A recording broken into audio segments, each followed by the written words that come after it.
जय हिंद। आज के इस वीडियो में हम लोग मनोविज्ञान चैप्टर नंबर 11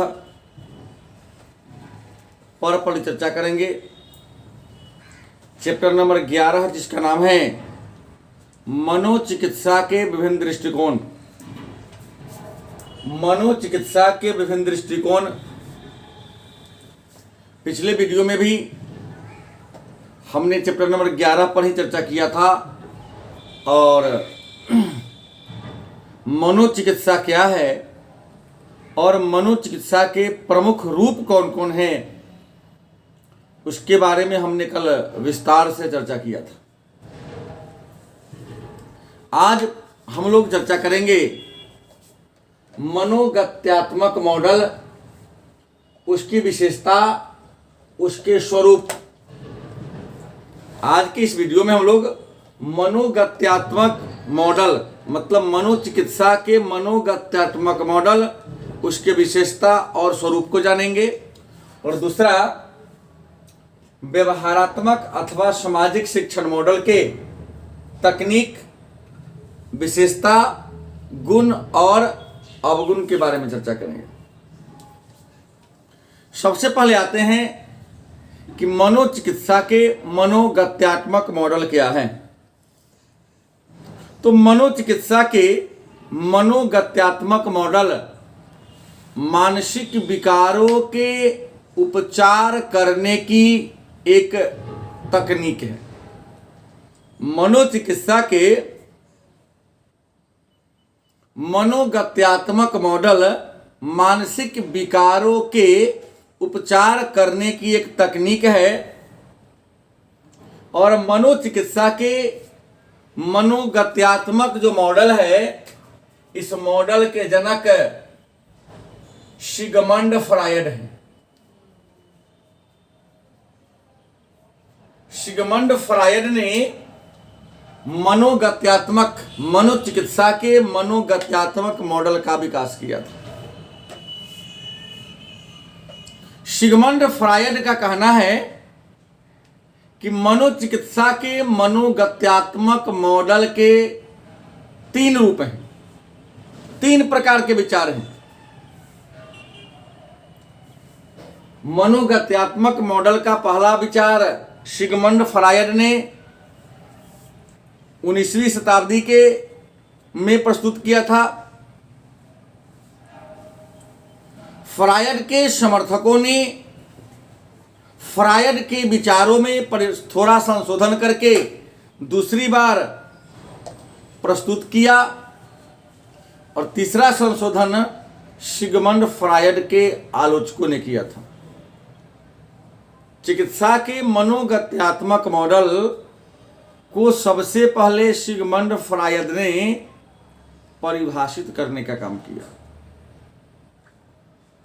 दूसरी बार सिगमंड फ्रायड के शिष्यों ने किया था और तीसरी बार इस विधि के बारे में विस्तार से चर्चा सिगमंड फ्रायड के आलोचकों ने किया था।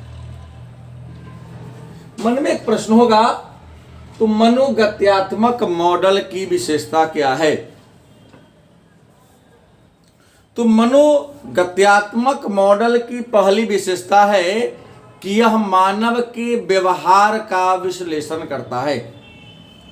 पहला कि यह मानव के व्यवहार का विश्लेषण करता है, मानव के व्यवहार का निर्धारण करता है। दूसरा, यह सामान्य और असामान्य मानव के बारे में विचार प्रस्तुत करता है। तीसरा, यह रोग का मूल्यांकन करता है और मूल्यांकन करके उसका उपचार करता है। तीसरा, यह मानव के व्यवहार की नींव डालने का काम करता है। मनोगत्यात्मक मॉडल की मुख्य बातें की बात करते हैं तो मनोगत्यात्मक मॉडल के स्वरूप को हम 4 वर्गों में बांटकर अध्ययन करेंगे। चिकित्सा के मनोगत्यात्मक जो मॉडल है, इसके स्वरूप को हम 4 वर्गों में बांटेंगे। पहला मानसिक निर्धारण, दूसरा मानसिक संरचना, तीसरा रक्षात्मक संरचना, चौथा विकासात्मक अवस्था। मतलब मनोगत्यात्मक मॉडल के स्वरूप के 4 वर्ग हैं। पहला मानसिक निर्धारण, दूसरा मानसिक संरचना, रक्षात्मक संरचना, विकासात्मक अवस्था। पहला है मानसिक संरचना क्या है। तो मानसिक संरचना कहता है कि मानव के व्यवहार के पीछे कोई न कोई वजह जरूर होता है। मानव जो भी बिहेवियर करता है, जो भी व्यवहार करता है, चाहे वह अच्छा हो या बुरा, इसके पीछे कोई न कोई कारण अवश्य होता है। बिना किसी कारण के कोई घटना नहीं घटती। मानसिक निर्धारण मतलब हमारे मस्तिष्क का, हमारे सोच का कोई न कोई कारण है। हम कोई काम करते हैं, इसके पीछे कोई न कोई रहस्य छिपा होता है, ऐसा सिगमंड फ्रायड का कहना है मानसिक निर्धारण में। दूसरा है मानसिक संरचना। सिगमंड फ्रायड ने मानसिक संरचना का अध्ययन 2 पहलुओं पर किया। मानसिक संरचना का अध्ययन 2 वर्गों में बांटकर किया है। पहला आकारात्मक संरचना, दूसरा गत्यात्मक संरचना। बड़ा महत्वपूर्ण बात है, बच्चे यहीं पर आके थोड़ा सा फंस जाते हैं। परीक्षा में पूछता है चिकित्सा के आकारात्मक या मनोगत्यात्मक चिकित्सा के आकारात्मक मॉडल पर प्रकाश डाले या मनोचिकित्सा के गत्यात्मक मॉडल पर प्रकाश डाले। तो आकारात्मक मॉडल में चेतन, अर्धचेतन और अचेतन के बारे में चर्चा करना है, और गत्यात्मक मॉडल में इदम, अहम और पराहम के बारे में चर्चा करना है।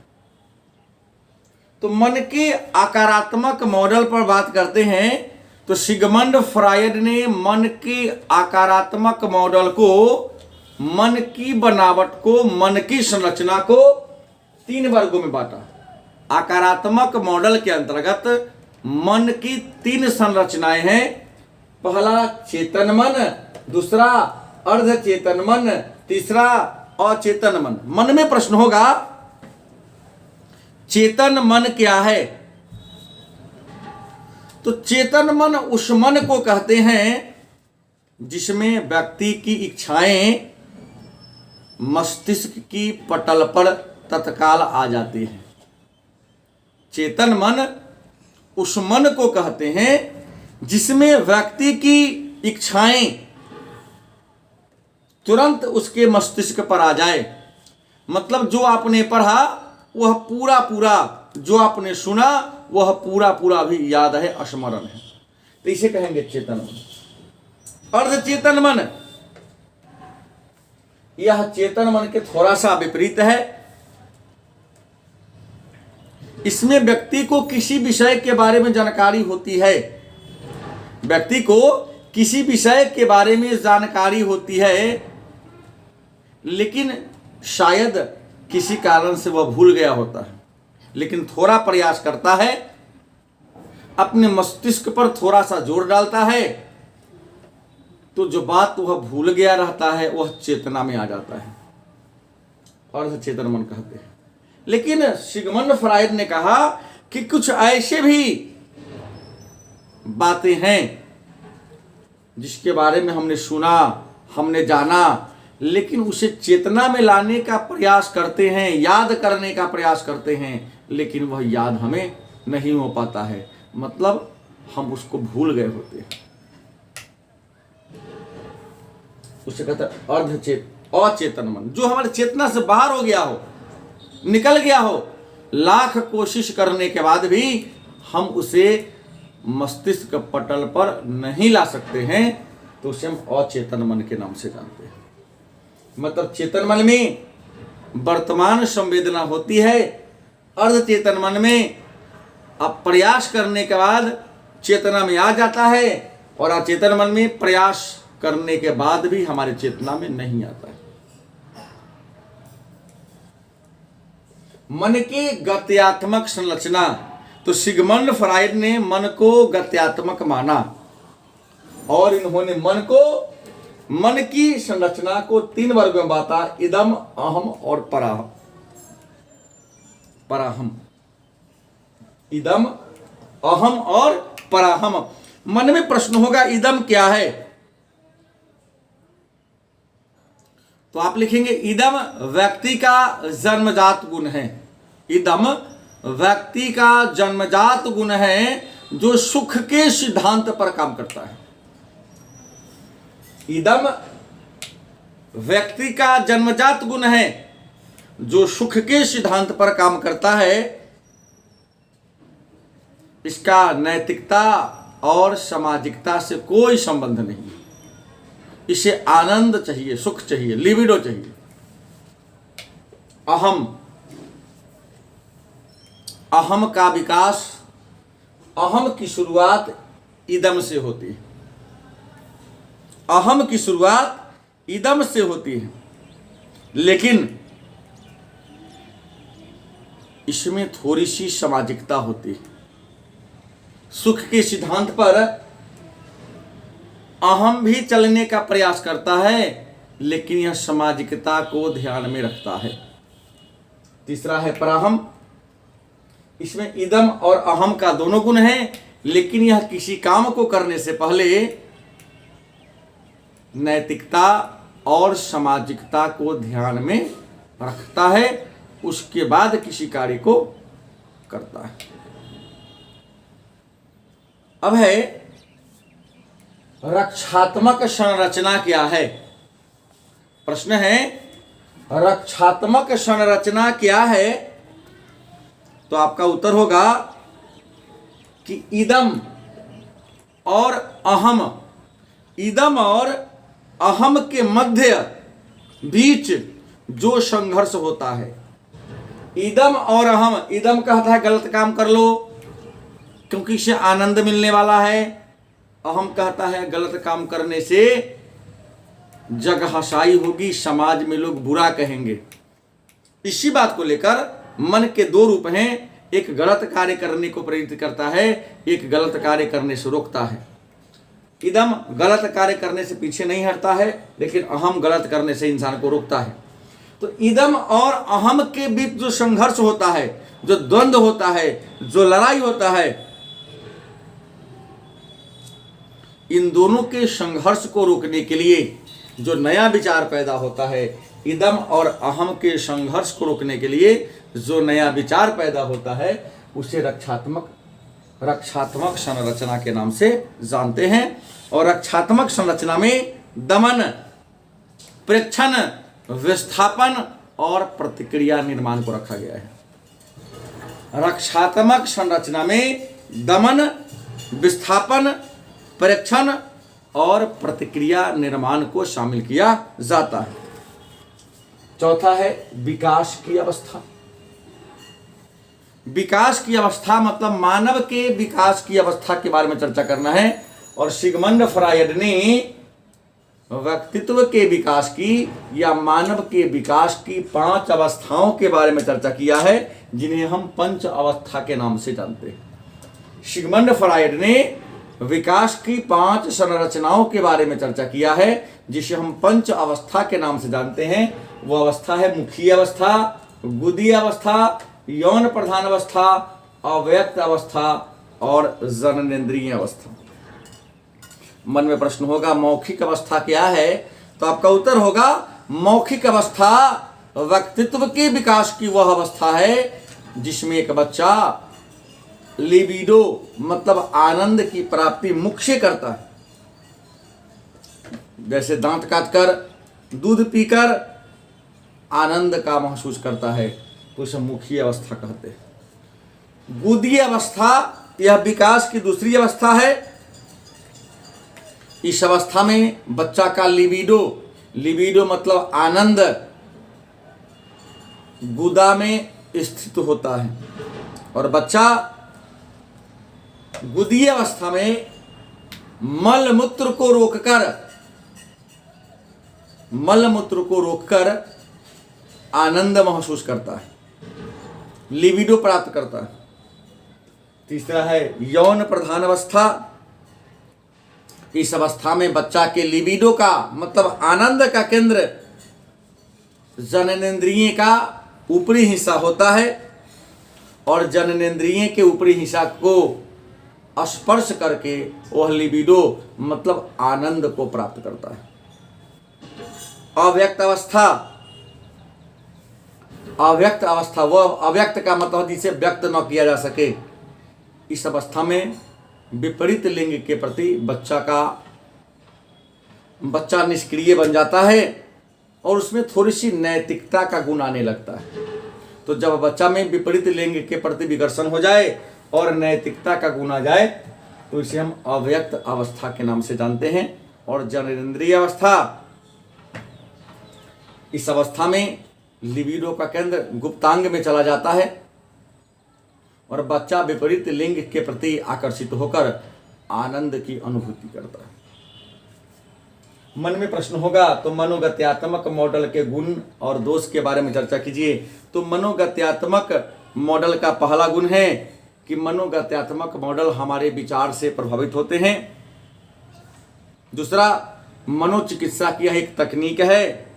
तीसरा, यह धर्म, समाज और विज्ञान से प्रभावित है। चौथा, यह मनोविज्ञान का अध्ययन की एक शाखा बन गई। लेकिन इसके दोष भी है। दोष क्या है? तो मनोगत्यात्मक चिकित्सा में व्यक्ति के सामाजिक परंपराओं का पर ध्यान नहीं दिया गया है, व्यक्ति के संस्कृति पर ध्यान नहीं दिया गया है। दूसरा, इसमें इदम, अहम और पराहम में संबंध की स्थापना नहीं की गई है। तीसरा, यह नैदानिक अनुभवों पर आधारित नहीं है। चौथा, यह रोगी पर उन्माद और मनोविदलता का आरोप लगाकर उसका उपचार करने का प्रयास करता है। दूसरा जो हम लोग चर्चा करेंगे आज, व्यवहारात्मक या सामाजिक शिक्षण मॉडल। तो मन में पहला प्रश्न होगा कि व्यवहारात्मक अथवा सामाजिक शिक्षण मॉडल क्या है? प्रश्न है व्यवहारात्मक अथवा सामाजिक शिक्षण मॉडल क्या है? तो व्यवहारात्मक अथवा सामाजिक शिक्षण मॉडल मनोचिकित्सा का एक दृष्टिकोण है, एक विचार है। मनोचिकित्सा का व्यवहारात्मक अथवा सामाजिक शिक्षण मॉडल कहता है कि मनुष्य हम हैं या आप हैं या संसार के कोई भी प्राणी है, जो भी व्यवहार सीखता है, जो भी बात सीखता है, अपने आस पड़ोस के वातावरण से सीखता है। मनुष्य सभी प्रकार के व्यवहार अपने आस पड़ोस के वातावरण से सीखता है, क्योंकि मनुष्य एक सामाजिक प्राणी है और वह समाज में रहता है। क्योंकि समाज में रहता है, समाज को जैसा दिखता है उसी प्रकार का व्यवहार वह करता है। समाज की परंपराएं गलत है, रीतियां गलत हैं, तो उस बच्चा में भी गलत परंपरा और गलत रीतियों का समावेश हो जाता है। तो यही व्यवहार या सामाजिक शिक्षण मॉडल के द्वारा हम बच्चे का व्यवहार को बदलकर अच्छी संचार का संप्रेषण कराकर उसके पहले के व्यवहार को जानकर, मध्य के व्यवहार को जानकर भविष्य में अच्छे व्यवहार का निर्धारण करने की एक तकनीक है व्यवहारात्मक या सामाजिक शिक्षण मॉडल। मन में प्रश्न होगा तो व्यवहारात्मक शिक्षण की तकनीक कौन है? तो व्यवहारात्मक शिक्षण की तकनीक को, विधि को 3 वर्गों में बांटा गया है। पहला है निषेधात्मक प्रबलन, दूसरा विमुखी अनुबंधन, तीसरा सकारात्मक प्रबलन। मतलब व्यवहारात्मक या सामाजिक शिक्षण की कितने तकनीक है? 3 तकनीक है। निषेधात्मक प्रबलन, विमुखी अनुबंधन, सकारात्मक प्रबलन। मन में प्रश्न होगा निषेधात्मक प्रबलन क्या है? तो आप लिखेंगे निषेधात्मक प्रबलन वह है जिसमें समाज की कुछ क्रियाएं हैं, समाज की कुछ एक्टिविटी हैं, वह दुखदाई हैं, कष्टकर हैं, जिसे हम स्वीकार करने में सक्षम नहीं हैं, लेकिन मजबूरन हमें स्वीकार करना पड़ता है।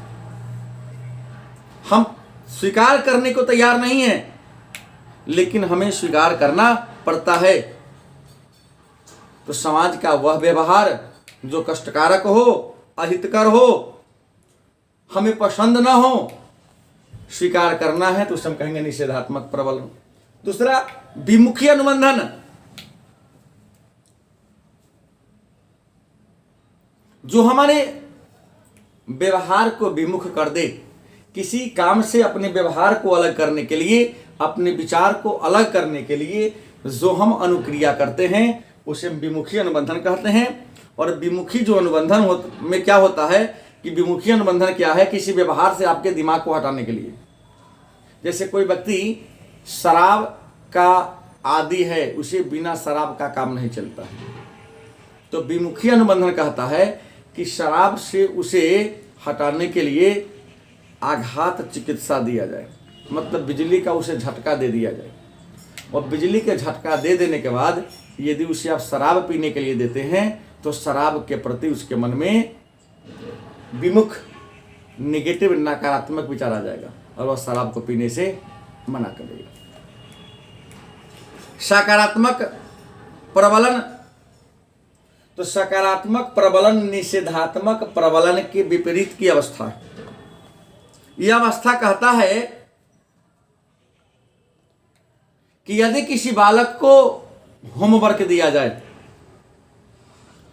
और वह होमवर्क करने में सक्षम नहीं है या होमवर्क नहीं कर पाता है, गृह कार्य नहीं कर पाता है, तो सकारात्मक प्रबलन यह कहती है कि उसे कुछ उपहार का लालच दिया जाए कि जो बच्चा समय पर इस होमवर्क को पूरा कर देगा या इतना घंटा में यह काम को कर देगा तो उसे पुरस्कार दिया जाएगा या उसे टोकन दिया जाएगा। उस टोकन से वह किसी दुकान में जाकर चॉकलेट खरीद सकता है। तो किसी काम को करवाने के लिए कुछ उपहार दे देना, पुरस्कार की लालच दे देना और पुरस्कार की लालच के द्वारा उस काम को करवा लेना सकारात्मक प्रबलन कहलाता है, क्योंकि बच्चा चॉकलेट के लालच में गृह कार्य को, होमवर्क को जल्दी पूरा कर लेता है। व्यवहारात्मक मॉडल की विशेषता क्या है? तो व्यवहारात्मक मॉडल की विशेषता है कि यह मानव के व्यवहार का मूल्यांकन करता है, उसके विकास की जांच करता है, उसका परिमार्जन करता है।